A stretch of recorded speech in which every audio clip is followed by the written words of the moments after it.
साथीहरू, तिहारमा धेरै किसिमको रोटी अनि मिठाईहरू पकाउने क्रममा यो खसीको मासु चाहिँ ओझेलमा परे जस्तो लाग्यो। अनि मैले चाहिँ खसीको मासुको पक्कु बनाउने निर्णय गरेँ।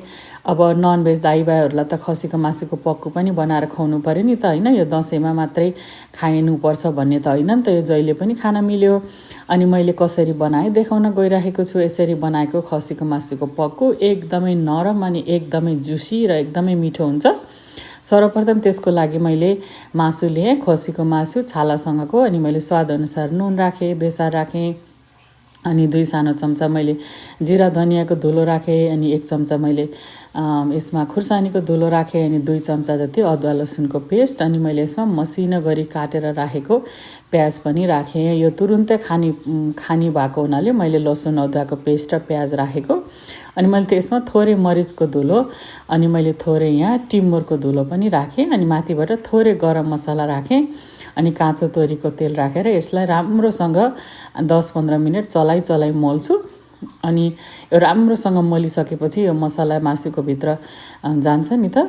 अनि मैले यहाँ यसलाई लाटो कुकर भन्दो रहेछ, यसमा मैले 2 चम्चा जस्तो तोरीको तेल राखेँ। तोरीको तेल तातिसकेपछि मैले यसमा अघि मेरिनेट गरेर राखेको मासु राखेँ। मैले मासुलाई चाहिँ 1 घन्टा जस्तो मेरिनेट गर्न छोडिदिएको थिएँ।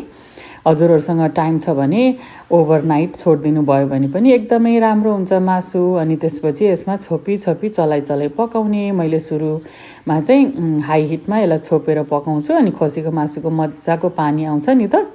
अनि त्यसपछि मजाले पानी आइसकेपछि त्यसलाई सानो ग्यासमा सारेर अथवा त्यही ग्यासलाई सानो पारेर यसलाई चलाइ पकाउनुपर्छ। खसीको पक्कु बनाउँदाखेरि चाहिँ एकदमै छिटो चाहिँ हुँदैन। मैले चाहिँ पकाउँदाखेरि लगभग 3-4 घन्टा लाग्छ यो मासु पकाउन। जति सानो ग्यासमा पकायो अनि जति लामो समयसम्म पकायो खसीको पक्कु त्यति मिठो हुन्छ। यहाँहरूले देख्न सक्नुहुन्छ लगभग मैले यो 1-1.5 घन्टा सानो ग्यासमा पकाइसकेको छु। अनि यो खसीको पक्कु पकाउँदाखेरि चाहिँ पिँध बाक्लो भएको भाँडामा पकायो भने एकदमै राम्रो भएर आउँछ।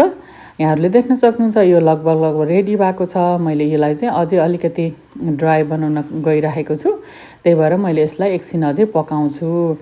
अब हजुरहरूलाई यो कसरी मनपर्छ त्यसरी पकाएर खान सक्नुहुन्छ। मैले चाहिँ आज यो एकदमै नरम अनि एकदमै खाँदाखेरि जुसी टाइपको पक्कु खान मन लाग्यो, त्यही भएर फरक तरिकाले पकाएँ।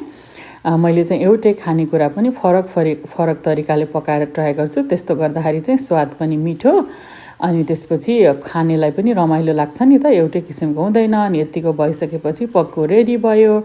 अब यसलाई जेसँग खाँदा पनि भयो। Thank you for watching.